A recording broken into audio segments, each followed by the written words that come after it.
मुख्य अतिथि doctor Manju Goyal ji, regional director IGNOU Khanna, respected principal ji doctor Vinay Kumar, DAV college Hoshiarpur, doctor Rahul Kalia ji, coordinator IGNOU study centre 2216 Hoshiarpur, और प्यारे विद्यार्थियों, आप सभी का आज की इस इंडक्शन मीटिंग में बहुत बहुत स्वागत है।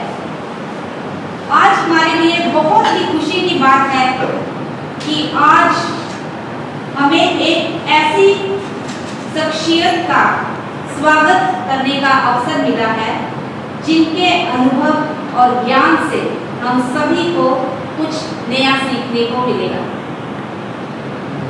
इन्होंने अपने ज्ञान के दीपक से समाज में विद्यार्थियों को सदैव नई रोशनी प्रदान की है। अब मैं हमारे आदरणीय प्रिंसिपल सर से रिक्वेस्ट करूंगी कि वो मैम का फ्लोरल वेलकम करें।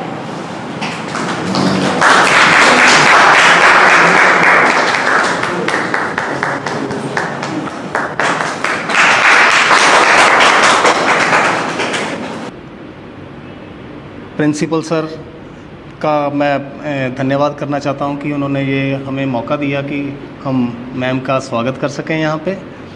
आज जैसा कि आप लोगों को सभी को पता होगा कि इंडक्शन मीटिंग है, आपको मैसेज भी पड़ा होगा और आपको कॉल भी गई होंगी। तो मैम आज आपको थोड़ी सी इन्फॉर्मेशन देंगे इंडक्शन मीटिंग के ज़रिए, तो वो आप ग्रहण कीजिएगा और उससे मुझे आश्वासन मैं देता हूं आपको कि आप उसका लाभ बाद में उठा पाएंगे। तो मैं ज़्यादा समय नहीं लूँगा क्योंकि मुझे पता है कि इलेक्शन ड्यूटी है, कईयों ने जाना भी होगा। तो मैं प्रिंसिपल सर से अनुरोध करता हूं कि वो मंच पे आएँ और मैम का स्वागत करें। Principal sir doctor Vinay Kumar. Doctor Manju Goyal, regional director IGNOU, doctor Rahul Kalia, coordinator of Hoshiarpur centre, madam Reena Sohta, assistant coordinator, counsellors of this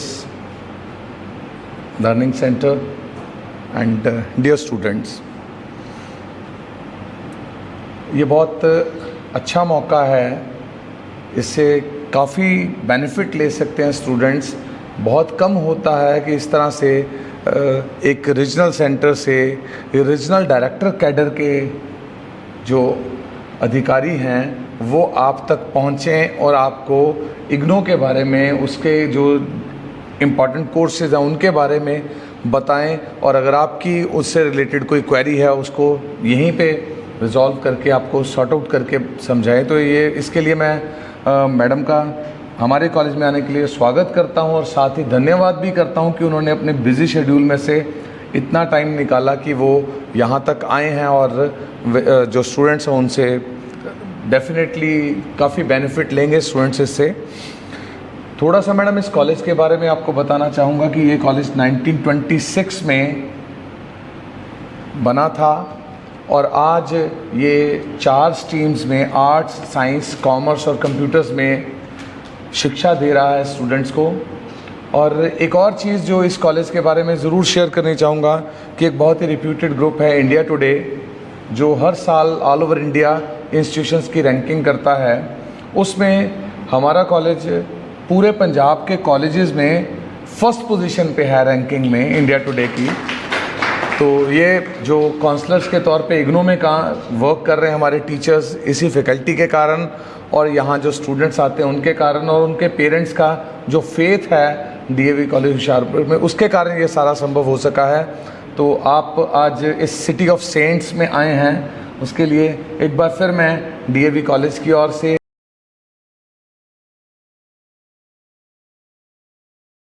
अपनी मैनेजिंग कमेटी की ओर से आपका तहे दिल से स्वागत करता हूँ। धन्यवाद। आज का ये जो हमारा प्लेटफॉर्म है, इसमें हम इग्नू में आप क्योंकि एज अ स्टूडेंट एनरोल किए हैं, एज अ लर्नर आपने एनरोल किया है, तो आपके मन में कुछ जिज्ञासा होंगी, कुछ प्रश्न होंगे कि कैसे हमें आगे इसमें असाइनमेंट सबमिट करना है, कैसे एग्जामिनेशंस करना है, कैसे हम कोर्स को पढ़ें।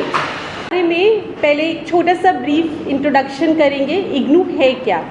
इग्नू अगर आप जानते हैं तो Indira Gandhi national open university, ऐसा करके आपने सुना होगा, राइट। इग्नू जो इस्टेब्लिश हुआ था 1985 में हुआ था by the act of parliament. ऐसा एक महसूस किया गया कि क्यों ना कुछ ऐसी एजुकेशन दी जाए जो डिस्टेंस मोड में हो, सब तक पहुंच सके, ऐसे जो हमारे लर्नर्स जो बहुत इंटीरियर्स में हैं उन तक पहुंच सके, इकोनॉमिकली वीकर सेक्शंस तक पहुंच सके, या जो ऐसे साथी जो कार्यरत है एक एज के बाद उसे मन करता है कि हमें पढ़ना है, तो अब रेगुलर स्टडीज़ तो कर नहीं सकते कन्वेंशन मोड में जाकर, तो क्या करें? जैसे हमारे साथ इसी सभागार में हमारे साथ हमारे जर्नलिस्ट हैं जो अपने यहाँ से इग्नू से कोर्स कर रहे हैं, सर है इग्नू से कोर्स कर रहे हैं। मुझे स्वयं ऐसा लगता है कि इग्नू से कुछ एक दो कोर्स करके अपने ज्ञान की वृद्धि और करनी चाहिए। तो ऐसा करके इग्नू हर एक सेक्शन तक पहुँचता है सोसाइटी की। इग्नू के कुल मिलाकर 21 स्कूल ऑफ स्टडीज़ हैं। 21 स्कूल्स मतलब ह्यूमैनिटीज़ है, सोशल साइंसेज है, कंप्यूटर एजुकेशन है, लाइब्रेरी साइंसेज है, रूरल डेवलपमेंट है। आप बस नाम लें और वो कोर्स जो है इग्नू में अवेलेबल है। ऐसे बहुत सारे कोर्सेज हैं जो इन स्कूल्स के माध्यम से चलते हैं। All over India 69 regional centres हैं हमारे, all over India 69 regional centres. और ये रीजनल सेंटर्स जो हैं इनकी फंक्शनिंग जो होती है, जो भी कार्य है वो थ्रू लर्नर सपोर्ट सेंटर्स चलता है। तो 2065 प्रेजेंटली 2065 हमारे ऐसे लर्नर सपोर्ट सेंटर्स हैं जो रीजनल सेंटर्स के साथ कनेक्ट करके आप सब तक एजुकेशन का काम जो है वो पहुंचा रहे हैं। इसके अलावा हमारे 15 कंट्रीज़ में ऐसे कोर्सेज चलते हैं, हमारे सेंटर्स हैं जो चलते हैं। और अफ्रीका में बहुत सारे हमारे कोर्सेज हैं, दुबई में हैं। तो आज Indira Gandhi national open university world university के नाम से जानी जाती है। डिस्टेंस एजुकेशन में आज Indira Gandhi national open university number 1 पर आती है। तो ऐसा सोच के आप सबको गर्व महसूस होना चाहिए कि आज आप ऐसी यूनिवर्सिटी में एज अ लर्नर हैं। Indira Gandhi national open university सिर्फ एजुकेशन ही नहीं बट एक्स्ट्रा करिकुलर पर भी बहुत कार्य करती है। नेशनल एजुकेशन पॉलिसी 2020 के under multidisciplinary courses, multiple languages में कोर्सेज, बहुत सारे ऐसे ऑप्शंस हैं जो Indira Gandhi national open university ने अडॉप्ट किए। Credit based choice system CBCS courses को इंट्रोड्यूस किया। तो ऐसा करके आप देखेंगे कि Indira Gandhi national open university कुछ भी नया आता है उस नए को अडेप्ट करती है और अपने लर्नर्स तक पहुंचाती है। नए नए कोर्सेज अभी रिसेंटली आप देखेंगे अगर वेबसाइट पर तो बड़े सारे नए नए कोर्सेज अभी लॉन्च हुए हैं। तो ऐसा करके हर साल हर थोड़े समय बाद एक नया कोर्स हमें मिलता है इग्नू के माध्यम से। और इग्नू जो है जैसे कि मैंने आपको पहले भी शुरुआत में बताया कि रीचिंग द अनरीच्ड, ऐसी पॉपुलेशन जहाँ तक एजुकेशन नहीं पहुँच पा रही है, Indira Gandhi national open university वहाँ तक पहुँचती है। और हमारे हर एज कोई है ही नहीं, एज बार है ही नहीं, कोई भी एज का लर्नर हमारे यहाँ से एजुकेशन ले सकता है। रीजनल सेंटर्स जो हैं ये दोनों ओपन लर्निंग और ओपन डिस्टेंस लर्निंग दोनों के माध्यम से एजुकेशन जो है वो देते हैं। इसके अलावा हमारे बहुत सारे डिविजन्स हैं, आप देख पा रहे होंगे। एकेडमिक कोऑर्डिनेशन डिवीजन है, एडमिनिस्ट्रेटिव डिवीजन है, कंप्यूटर डिवीजन है, जहाँ से आपको स्टडी मटेरियल मिलता है, material production and distribution division है। हमारे जो रीजनल सेंटर्स जहाँ से गवर्न होते हैं उसकी रीजनल सर्विस डिवीजन है। और आप सबके लिए महत्वपूर्ण है student evaluation division, student registration division. आप जब अपने असाइनमेंट्स भेजते हैं, आपको ऐसा आता है ना बहुत बार कि हेड क्वार्टर भेजना है या आपको अभी री रजिस्ट्रेशन करना है तो कहाँ से करना है, तो उन सब के लिए स्टूडेंट रजिस्ट्रेशन डिवीजन और स्टूडेंट इवैल्यूएशन डिवीजन है जो वो पूरा कार्य देखते हैं। तो इस तरह से इग्नू जो है वो नेशनल एजुकेशन पॉलिसी 2020 के अंडर, जैसे मैंने कहा कि मल्टीपल एग्जिट और एंट्री पॉइंट्स भी हैं। आप एक कोर्स करते हैं, आपने 4 साल के कोर्स में एनरोल किया, आपको ऐसा लगता है कि आप 1 साल बाद आपको एग्ज़िट करना है या 2 साल बाद एग्ज़िट करना है, 3 साल बाद एग्ज़िट करना है, आप पूरा कोर्स नहीं परस्यू कर सकते हैं किसी भी कारण से, तो आपकी वो डिग्री वेस्ट नहीं जाती है। उसके बेसिस पर आपने कितना कंप्लीट किया, उसके बेसिस पर आपको सर्टिफिकेट या डिप्लोमा कोर्सेज या डिग्री मिलती है। तो कहीं ना कहीं एक ये हमें फ़ायदा भी देता है कि हम जब एनरोल किए तो ये नहीं कि हमें 3 साल लगातार पढ़ना ही पढ़ना है, किसी कारण से अगर हम नहीं कंटिन्यू कर पा रहे तो हम एग्ज़िट कर सकते हैं। फिर किसी स्टेज पे लगा हमें दोबारा एंट्री करनी है तो हम एंट्री भी कर सकते हैं पर वो मिनिमम जो एक ड्यूरेशन है वो होना चाहिए।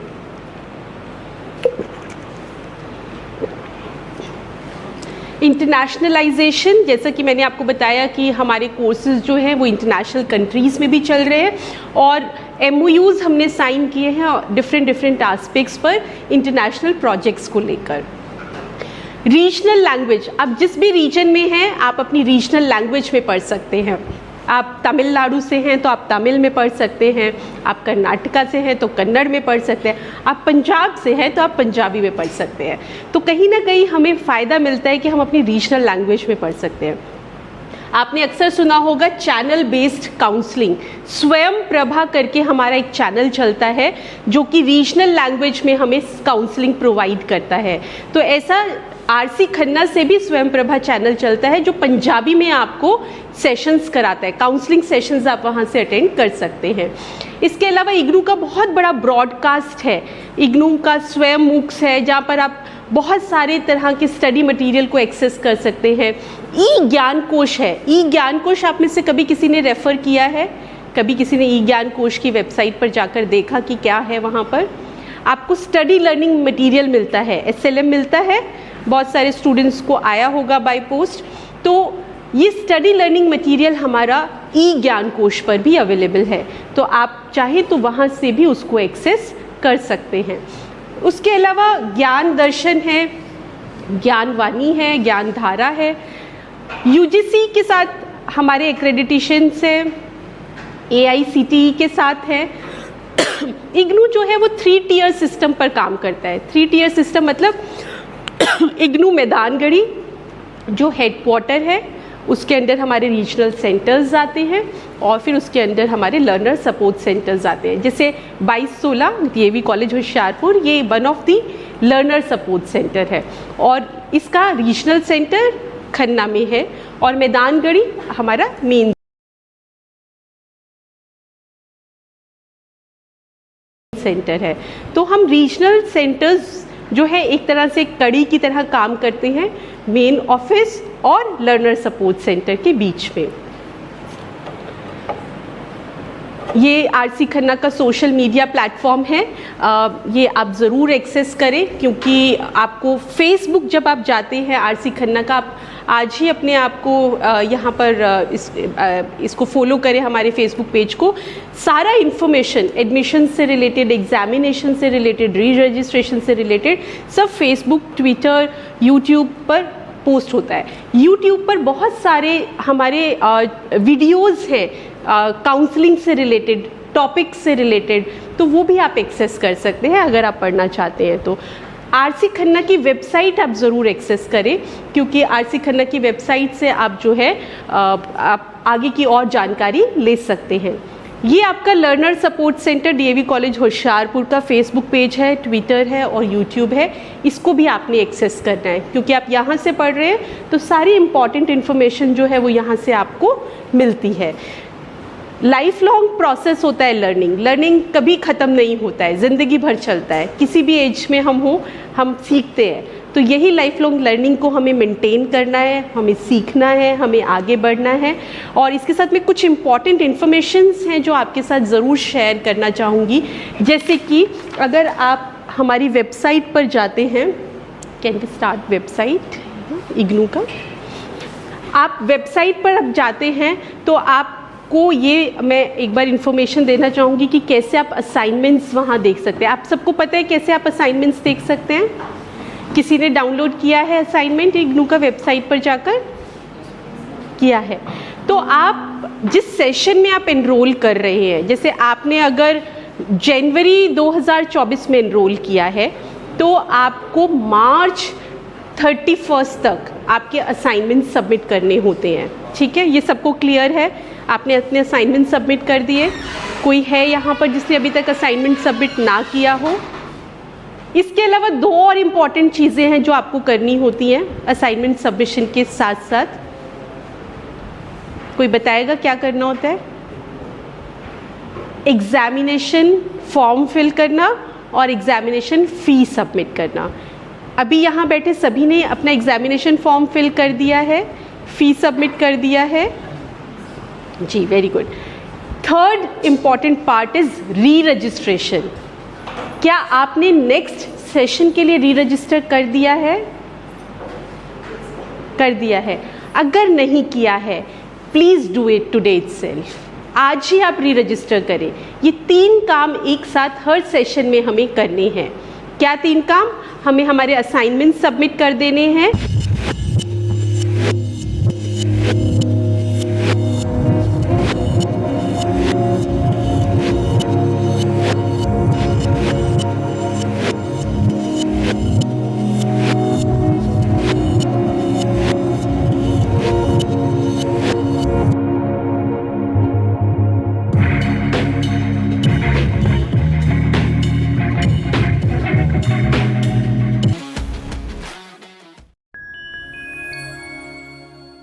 जैसे जनवरी में एनरोलमेंट है तो मार्च 31 तक हमें हमारे असाइनमेंट सबमिट कर देने हैं और इसी के साथ साथ री रजिस्ट्रेशन कर लेना है और एग्जामिनेशन फॉर्म भरकर एग्जामिनेशन फ़ी हमें पे कर देना है। इसी तरह से जब आप नेक्स्ट सेशन के लिए दिसंबर एग्ज़ाम के लिए जब आप अपीयर करते हैं तो सितंबर में 30 सितंबर तक आपको सेम प्रोसेस फिर से अप्लाई करना है नेक्स्ट सेशन के लिए। माने आपके असाइनमेंट्स, आपका एग्जामिनेशन फॉर्म और री registration for the another session, ये आपको करना ही है बिना किसी भूल के। दिस इज़ वेरी इंपॉर्टेंट, क्योंकि अक्सर स्टूडेंट री रजिस्ट्रेशन नहीं करते हैं, फिर प्रॉब्लम होता है। और never wait for the last date. Generally हमें लगता है अच्छा 15th में लास्ट डेट है ना, 15th में को करेंगे, लेकिन लास्ट में करने से क्या होता है, सर्वर पर बहुत लोड होता है और फिर हम नहीं कर पाते हैं तो प्रॉब्लम्स होता है। इसीलिए टाइम रहते ही हमें हमारे असाइनमेंट्स जो है वो सबमिट करने हैं। आप में से किसी स्टूडेंट का प्रोजेक्ट वर्क है क्या? प्रोजेक्ट 4th है।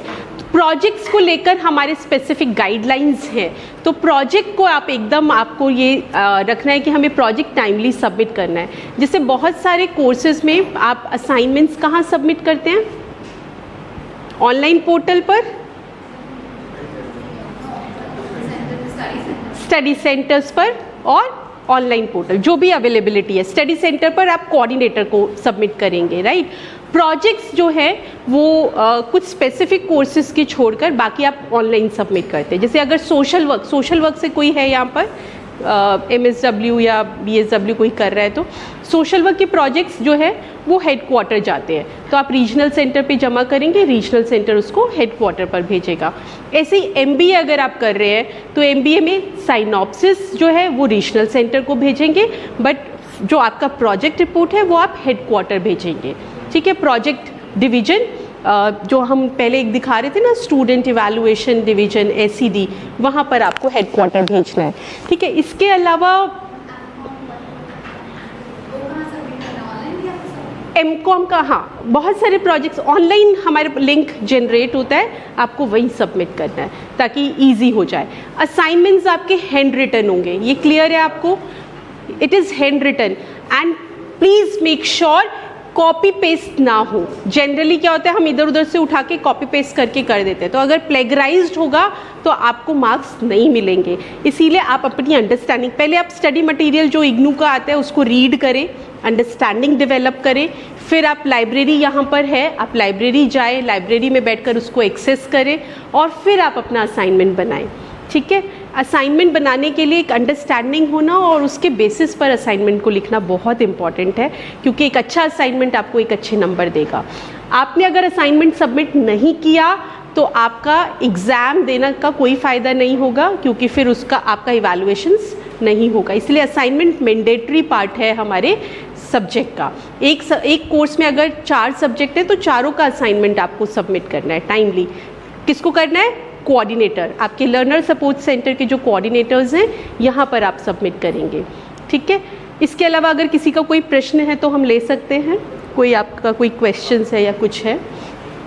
आप वेबसाइट देख पा रहे हैं इग्नू का, यहाँ पे एक स्टूडेंट कॉर्नर है, right? Can you see the student corner? Student corner पे जब आप जाएंगे तो ये आरसी खन्ना का है, राइट? इसमें आप असाइनमेंट देख पा रहे हैं। असाइनमेंट में ये आ गया मास्टर्स डिग्री, यहाँ पे आप गए, मास्टर्स डिग्री के ये कोर्सेज हैं। जैसे आपने एमए साइकोलॉजी लिया, यहाँ ज़रूर ध्यान रखें कि आप जिस सेशन के लिए लिख रहे हैं एग्ज़ाम, उसी सेशन का आपको असाइनमेंट डाउनलोड करना है। जैसे जुलाई 2023 भी है और जनवरी 2024 भी है, इसका फर्स्ट ईयर और सेकेंड ईयर दोनों का है। तो आप चूज़ करें कि आप कौन से सेमेस्टर में, कौन से ईयर में हैं और आप किसके लिए एग्ज़ाम लिख रहे हैं, आप वही डाउनलोड करेंगे। जब आप इसको डाउनलोड करेंगे तो आपका यहाँ से ये पूरा असाइनमेंट का ये आ जाएगा और आप इसको एक्सेस कर पाएंगे। एमए साइकोलॉजी का असाइनमेंट है ये, यहाँ लिखा है फॉर जुलाई 2023 एंड जनवरी 2024, तो ये सेम रहेगा। ये आप यहाँ से इसको, और यहाँ लास्ट डेट ऑफ सबमिशन भी लिखा है ना? और ये भी लिखा है कि इसको सेंड करना है to the coordinator study centre. Please read information from the website, each and every information from the website. IGNOU का सारा इंफॉर्मेशन वेबसाइट पर आता है, क्योंकि हम रीड नहीं करते इसीलिए गलती होती है, राइट? ये समझ आ गया? इसके अलावा एक बहुत इम्पॉर्टेंट है स्टूडेंट ग्रीवेंसेस को लेकर। आप जानते हैं आपको ग्रीवेंसेस अपने कहाँ पर डालने होते हैं? ये स्टूडेंट ग्रीवेंसेस रिड्रेसल फोरम है, ठीक है। यहाँ से आप अपना पहला एक क्वेरी, ट्रैक क्वेरी स्टेटस, तो जब आप क्वेरी डालते हैं तो वहाँ से आप देख सकते हैं सबमिशन ऑफ रिप्लाई डिटेल्स। ये आप जब मेन वेबसाइट पे जाएंगे इग्नू की, तो वहाँ पर क्वेरी डालने का पॉइंट होता है। वहाँ आप अपना एनरोलमेंट नंबर डालेंगे, अपना कोर्स डालेंगे और उसके बाद आप जैसे ही सबमिट करेंगे तो आपको एक जीएसएन नंबर मिलेगा, वो आप नोट कर लीजिएगा, क्योंकि उससे आप अपनी क्वेरी को आगे फॉलो अप करेंगे। वहाँ से आप अपना जो भी क्वेरी आप उस पर डालिए, आपको इमीडिएटली उसका रिप्लाई आता है। विद इन अ वीक आपके क्वेरीज को सॉर्ट आउट किया जाता है। तो कोई भी किसी भी तरह का आपका अगर कोई प्रॉब्लम है, आप वहाँ पर पोस्ट करेंगे। क्वेश्चन पेपर्स हैं, पुराने क्वेश्चन पेपर्स हैं विच यू कैन एक्सेस, इसको आप ज़रूर एक्सेस करें। आपका ये आप देख रहे हैं एडमिशन करके लिखा है ना, नो योर रजिस्ट्रेशन डिटेल्स। यहाँ पे आप अपना एनरोलमेंट नंबर डालेंगे, प्रोग्राम कोड डालेंगे, तो आपका पूरा एक शीट खुलकर आ जाएगा आपका एडमिशन का। जहाँ पे है, आपने सबने देखा होगा वो शीट, वहाँ पर एक बार ज़रूर चेक करें आपका होम एड्रेस, आपके बाकी डिटेल्स ठीक है या नहीं है, आपका नाम ठीक है या नहीं है। अगर कुछ भी उसमें गलती है तो आप आरसी खन्ना को मेल करें कि ये जो है मेरा एड्रेस ये नहीं है, ये है, उसका प्रूफ लगा दें। क्योंकि अधिकतर क्या होता है, हम पूरा कोर्स कर लेते हैं, फिर जब हमारी डिग्री बनकर आती है या हमारा डीएमसी मार्कशीट बनकर आती है, उस पर वो गलत होता है। फिर हम कहते हैं ये नाम चेंज कर दीजिए हमारा, तो फिर वो एक लेंदी प्रोसेस हो जाता है। तो बेटर है कि हम पहले ही एक बार चेक कर लें कि ऐसा कोई अगर है तो वो हमारा हम देख लें। इसके अलावा अगर कुछ और आपके मन में कोई प्रश्न है तो आप पूछ सकते हैं, नहीं तो फिर मैं एक दो चीज़ें और हैं इम्पॉर्टेंट जो आपके साथ शेयर करूँगी। असाइनमेंट जब आप सबमिट करते हैं तो असाइनमेंट का कवर पेज होता है ना, उस पर आपको सारा डिटेल्स लिखना है। आपका एनरोलमेंट नंबर, आपका नाम, पेपर कोड क्या है, कोर्स कोड क्या है, स्टडी कोड क्या है, सारा इन्फॉर्मेशन उस पेपर पर आना चाहिए, ठीक है, ताकि ये पता रहे कि ये क्या है। आप जब फ़ी सबमिट करते हैं, वो फ़ी सबमिशन का आप स्क्रीनशॉट अपने पास रखें, उसका प्रिंट आउट रखें, ठीक है। आप थर्ड पार्टी से अगर कनेक्ट कर रहे हैं, यू अंडरस्टैंड थर्ड पार्टी, जैसे आप साइबर कैफ़े जाते हैं कि हमारा फॉर्म फिल कर दीजिए एग्जामिनेशन का, फीस सबमिट कर दीजिए। अगर आप थर्ड पार्टी को कनेक्ट कर रहे हैं तो मेक श्योर कि वो आपके ईमेल आईडी से लॉगिन करें, आपके डिटेल से लॉगिन करें। आप एग्जामिनेशन फॉर्म जमा होने के बाद सबमिशन का फॉर्म का एक प्रिंट आउट लें।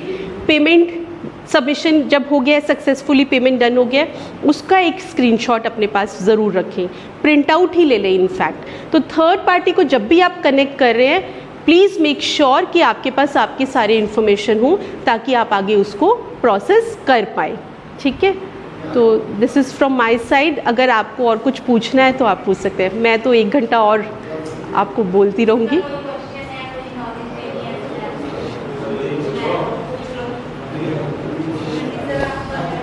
पेपर का होना है, करवाना कुछ हो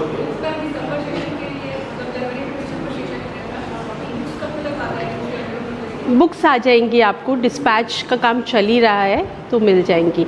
तब तक आप ई ज्ञान कोश जो मैंने आपको बताया, आप ई ज्ञान कोश से पढ़ सकती हैं।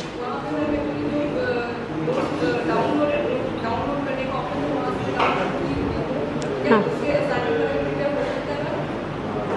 असाइनमेंट्स के लिए आप वहाँ से पढ़ सकती हैं, अपनी अंडरस्टैंडिंग आप बनाएं, फिर और बुक्स पढ़ें और फिर आप असाइनमेंट प्रिपेयर करें।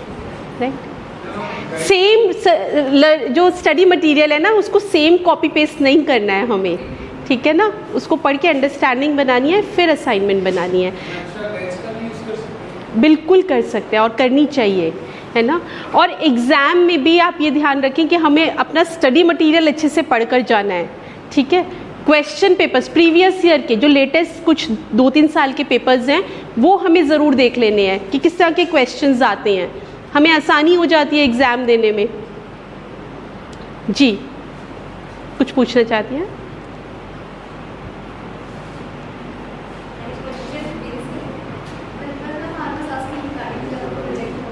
जी जी, टू रीजनल सेंटर, राइट। और काफ़ी सारे वो आप देखेंगे आपके कोर्स में ना क्लियरली मेंशन है कि आपको ऑनलाइन सबमिट करना है या आपको स्टडी सेंटर करना है या रीजनल सेंटर करना है। वेबसाइट पर सारा इन्फॉर्मेशन होता है, हमें वो गो थ्रू करना ही करना है। कुछ बच्चों को एग्जाम देने के लिए बहुत दूर जाना पड़ता है, तो ये अधिकार भी हमारे रीजनल सेंटर को यहाँ मिलेगा, क्योंकि यहाँ से जलंधर हमारे एग्जाम होने हैं, तो सबसे बिल्कुल सबसे अच्छा ये सर ने क्वेश्चन उठाया है कि इग्नू के पास जो है ट्रांसफ़र फ्लेक्सिबल पॉलिसी है ट्रांसफ़र का। आप एक स्टडी सेंटर से दूसरे स्टडी सेंटर में एग्ज़ाम दे सकते हैं, आप एक रीजनल सेंटर से दूसरे रीजनल सेंटर में एग्ज़ाम दे सकते हैं। जैसे आप में से अगर कोई बच्चा ऐसा है जो यहाँ नहीं रहता है, जो खन्ना में रहता है, और खन्ना में अगर उनका वो एग्ज़ाम देना चाहता है, तो आपको सिर्फ टाइम से, ऐसा नहीं कि आप एग्ज़ाम शुरू होने से 2 दिन पहले आप कहेंगे, टाइम से आप आरसी खन्ना को मेल करेंगे और रीज़न देंगे कि क्यों आप चाहते हैं कि आपका वहाँ पर एग्ज़ाम सेंटर हो। जी, अच्छा, नहीं वो नहीं एक्चुअली एग्ज़ाम सेंटर्स को लेकर कुछ जो रिक्वायरमेंट्स होते हैं वो मीट करना इम्पॉर्टेंट है, तो इसीलिए ये तो हेडक्वार्टर से ही आता है, इसमें हम कुछ नहीं कर सकते।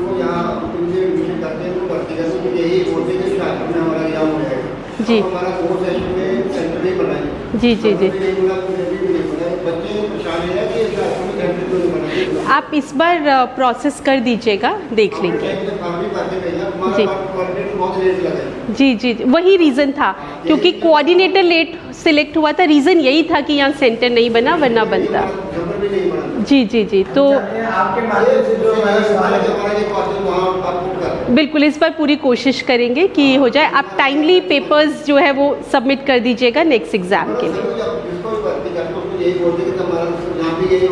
जी जी जी जी जी, नहीं इस बार आप कर दीजिएगा, क्योंकि पिछली बार भी कोऑर्डिनेटर सिलेक्ट होने में टाइम लगा, उसी की वजह से डिले हुआ था। ये हम बार बार बताते भी रहे आए आपको। हम एक और पॉइंट है कि आप जो हमारा सवाल आगे रखेंगे तो उनसे ये बात क्लियर कि बड़ी संख्या में जो कामगार बंधु हैं वो इग्नू के विद्यार्थी हैं। हाँ। कुछ डेली जॉब में है, कुछ अपने घर से काफ़ी दूर जॉब करने जाते हैं, राइट। और वो इन्होंने बहुत अच्छा प्लेटफॉर्म तो दिया पढ़ने का, परंतु जो एग्जाम सेंटर अलग डिस्ट्रिक्ट में बना देते हैं तो बहुत बड़ी मतलब इसके लिए आप ही को एक काम और करना होगा। कोऑर्डिनेटर सर को मैं रिक्वेस्ट करूंगी कि थोड़ा स्टूडेंट स्ट्रेंथ पे आप काम करें, स्टूडेंट स्ट्रेंथ थोड़ा बढ़ाएं, क्योंकि बहुत सारे डिसीजन स्टूडेंट स्ट्रेंथ पर भी निर्भर करते हैं। तो एक इस पर आप थोड़ा सा आप लोग काम कीजिएगा कि और ज़्यादा एनरोलमेंट अपने यहाँ हो। जी जी जी जी, राइट राइट राइट। क्लासेस भी नहीं लगती, पहले तो संडे को नहीं लगती है, तो बच्चे आते भी सेम, तो अभी फिर ऑनलाइन का अभी ऑनलाइन है, वही कहा ना कि वो एक स्पेसिफिक स्टूडेंट स्ट्रेंथ है। जब तक वो स्टूडेंट स्ट्रेंथ नहीं होगी क्लासेस ऑफलाइन नहीं हो पाएंगी। तो फिर वही होता है कि फिर ऑनलाइन की जाए, सभी को इन्वॉल्व करके ऑफलाइन क्लासेस की जाए।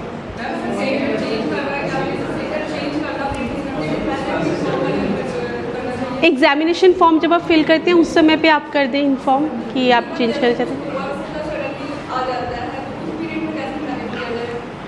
लास्ट मिनट पे तो कुछ भी डील नहीं होगा, तो टाइमली आप भेजेंगी तो हो जाएगा। लास्ट मिनट पे तो इट्स वेरी डिफ़िकल्ट, क्योंकि अभी सारा डिटेल्स जा चुका है हेडक्वार्टर। अब वहाँ से प्रॉपर डेटा आएगा कि कहाँ कितने स्टूडेंट्स जो हैं वो किस तरह से अपीयर हो रहे हैं। वहाँ कुछ स्कोप होगा तो फिर आपको वो सेंटर अलॉट होगा, वरना वो सेंटर अलॉट नहीं हो पाएगा। एक और प्रश्न है, मान लीजिए किसी के नाम के स्पेलिंग गलत हो गए हैं, जी, तो वो रिकरेक्ट कैसे? मैंने अभी बताया कि अगर नाम के स्पेलिंग्स गलत है, अभी मैंने बोला एडमिशन पोर्टल पे आप ज़रूर जाकर चेक करें कि आपका नाम, आपका एड्रेस ठीक है या नहीं है, फ़ोन नंबर जो दिया है वो ठीक है या नहीं है। अगर कोई भी करेक्शन है, आप आरसी खन्ना को, जो भी रीजनल सेंटर से आप एनरोल्ड हैं, वो रीजनल सेंटर को आप मेल करेंगे कि ये हमारा प्रॉब्लम है, उसके साथ प्रूफ लगाएंगे, आपके सही नाम का प्रूफ लगाएंगे, आधार कार्ड है या आपके मार्कशीट्स हैं, फिर उसके बेसिस पर फिर वो करेक्शन हो जाती है। वो आराम से प्रोसेस हो जाता है, नाम चेंज है, एड्रेस चेंज है, लेकिन वो आपको एकदम आज सोचा आज ही एडमिशन पोर्टल पे जाके हम एक बार चेक कर लें, डबल चेक कर लें कि वो सही है कि नहीं है। जो सर्टिफिकेट आ चुके हैं 2 साल पहले 3 साल पहले, वो भी चेंज हो जाते हैं? वो दैट्स, तभी मैंने कहा एडमिशन से जाएं, because that's a lengthy process. वो दैट्स अ लेंदी प्रोसेस, क्योंकि वो पूरा बन चुका है डिग्री और वो सब कुछ, तो वहाँ फिर प्रॉब्लम है, क्योंकि दैट्स इग्नू का जो काम है वो आपके एडमिशन फॉर्म से गवर्न हो रहा है। जो वहाँ लिखा है वो इन्फॉर्मेशन आपका आएगा, तो कहीं ना कहीं वो आप ही को क्रॉस चेक करना है।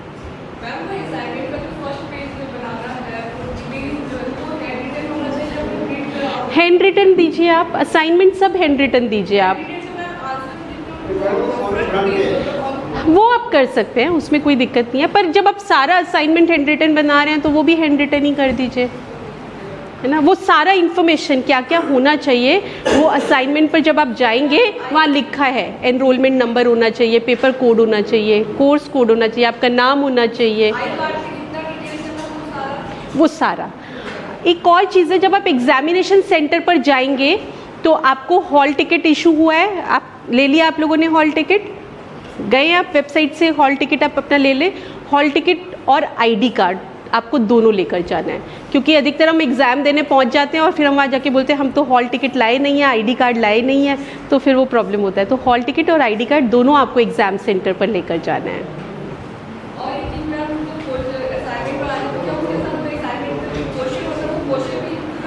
बिल्कुल, आप क्वेश्चन का स्टेटमेंट चाहे ना लिखें, बट क्वेश्चन नंबर एग्जैक्टली लिखना ज़रूरी है। जैसे आप क्वेश्चन नंबर 3 पहले अटेम्प्ट कर रहे हैं तो क्वेश्चन नंबर 3 है ना, वो क्वेश्चन पेपर का भी जो कोड है वो भी आपको डालना है वहाँ पर कि ये वाला क्वेश्चन पेपर कोड हम रेफ़र कर रहे हैं। और क्वेश्चन नंबर बहुत केयरफुली, वो भी बड़े आराम से आप एकदम एग्जैक्ट डालें, क्योंकि अधिकतर बच्चे लिख देते हैं क्वेश्चन 1 2 3 4 5, जबकि वो 3 पहले कर रहे होते हैं, 4 बाद में कर रहे होते हैं, तो वो मिसमैनेज हो जाता है, वो ठीक एक अच्छा इंप्रेशन नहीं देता है।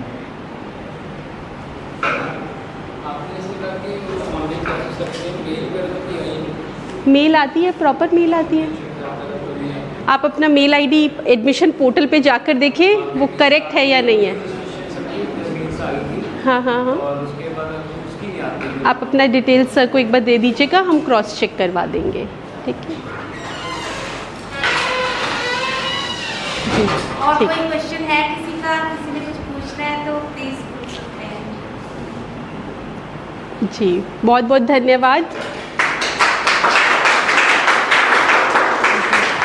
आज डीएवी कॉलेज होशियारपुर में इग्नू स्टडी सेंटर की ओर से जो स्टूडेंट्स के लिए इंडक्शन प्रोग्राम और स्टाफ के साथ मीटिंग के लिए हमारे पास doctor Manju Goyal, regional director IGNOU जो खन्ना रीजनल सेंटर है, उससे आए हैं।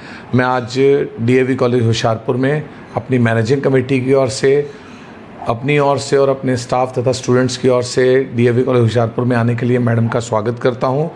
और डेफिनेटली ये बहुत अच्छा एक प्रयास है इग्नू की ओर से कि स्टूडेंट्स को इन्फॉर्म किया जा सके, स्टूडेंट्स तक पहुंचा जा सके। और इतने बड़े अधिकारी को, रीजनल डायरेक्टर को उन्होंने हमारे इस सेंटर में भेजा है, तो इसके लिए हम इग्नू के भी धन्यवाद दिए हैं। और मैडम का मैं अपनी ओर से और मैनेजमेंट की ओर से हमारे कॉलेज में आने के लिए स्वागत करता हूं। निश्चित रूप से ये जो आज का कार्यक्रम है निश्चित रूप से स्टूडेंट्स के लिए, काउंसलर्स के लिए और इस विसिनिटी के लिए, इस लोकेलिटी के लिए निश्चित रूप से बहुत ही सफल और सहयोगी रहेगा। धन्यवाद। सभी को नमस्कार। आज मैं doctor Manju Goyal, regional director IGNOU Khanna से डीएवी कॉलेज होशियारपुर में हूँ। डीएवी कॉलेज होशियारपुर में इग्नू का स्टडी सेंटर चलता है, लर्नर सपोर्ट सेंटर। इग्नू से आप जो भी स्टडीज़ करना चाहते हैं वो हमारे लर्नर सपोर्ट सेंटर्स के थ्रू होती हैं। तो 2216 जो डीएवी कॉलेज होशियारपुर में है, ये भी एक स्टडी सेंटर है। इग्नू बहुत सारे सर्विसेज देता है। इग्नू के all over India 69 regional centres हैं और ये regional centres 2065 learner support centres के साथ काम करता है। ये लर्नर सपोर्ट सेंटर्स हर तरह की जो सर्विसेज हैं वो स्टूडेंट्स को प्रोवाइड करते हैं, जैसे काउंसलिंग, एग्जामिनेशन और बाकी जो भी फैसिलिटीज़ होती हैं। असाइनमेंट सबमिशंस हैं, प्रोजेक्ट पर काम करना है। इग्नू जो है, इग्नू के ऑल ओवर कंट्री प्रोजेक्ट्स भी चलते हैं, जैसे 15 ऐसे सेंटर्स हैं जो इग्नू के चलते हैं वर्ल्ड वाइड। और इग्नू में बहुत सारे प्रोग्राम्स हैं जो 21 स्कूल्स के थ्रू चलते हैं। और ये जो प्रोग्राम्स हैं ये अंडर ग्रेजुएट हैं, पोस्ट ग्रेजुएट हैं, सर्टिफिकेट कोर्सेज़ हैं, पोस्ट ग्रेजुएट डिप्लोमा कोर्सेज़ हैं। मल्टीपल लैंग्वेजेस में हम कोर्सेज़ ऑफर करते हैं। आप जिस भी रीजन से हैं आप अपनी रीजनल लैंग्वेज में कोर्स को कर सकते हैं, जैसे मलयालम, तमिल, पंजाबी। पंजाब में है तो पंजाबी आप ले सकते हैं अपनी रीजनल लैंग्वेज के थ्रू। स्वयं प्रभा करके एक चैनल बेस्ड काउंसलिंग हमारी यहाँ से चलती है, जिसमें पंजाबी में लेक्चर्स होते हैं, ऑनलाइन लेक्चर्स हैं, आप उनको देख सकते हैं। वहाँ से आप रीजनल लैंग्वेज में सीख सकते हैं। इसके अलावा हिंदी और इंग्लिश मीडियम तो है ही, जिससे आप अपने एजुकेशन परस्यू कर सकते हैं। और होशियारपुर डीएवी कॉलेज में भी ऐसे हमारे बहुत सारे कोर्सेज़ हैं जो चलते हैं और आप उन कोर्सेज़ से लाभ उठा सकते हैं। सबसे अच्छी बात है कि इग्नू की जो फ़ीस है वो बहुत कम होती है, तो ये एक बहुत अच्छा एक मुझे लगता है कि जहां हम कहीं पर इकोनॉमिकली हमें लगता है कि हम नहीं कर सकते हैं, वहां हम इग्नू के कोर्सेज से वो फ़ायदा उठा सकते हैं। और हमारे जो SC ST कैटेगरी के स्टूडेंट्स हैं, कुछ कोर्सेज़ के लिए उनके लिए फ़ीस जो है वो वेव ऑफ भी की जाती है। तो ऐसे करके आप बहुत सारी सुविधाएं हैं जो इग्नू से ले सकते हैं। और मैं चाहूँगी कि आप ज़रूर कुछ ना कुछ कोर्स के लिए आप एनरोल करें और डीएवी कॉलेज होशियारपुर के माध्यम से इग्नू के लर्नर बने। जी, धन्यवाद।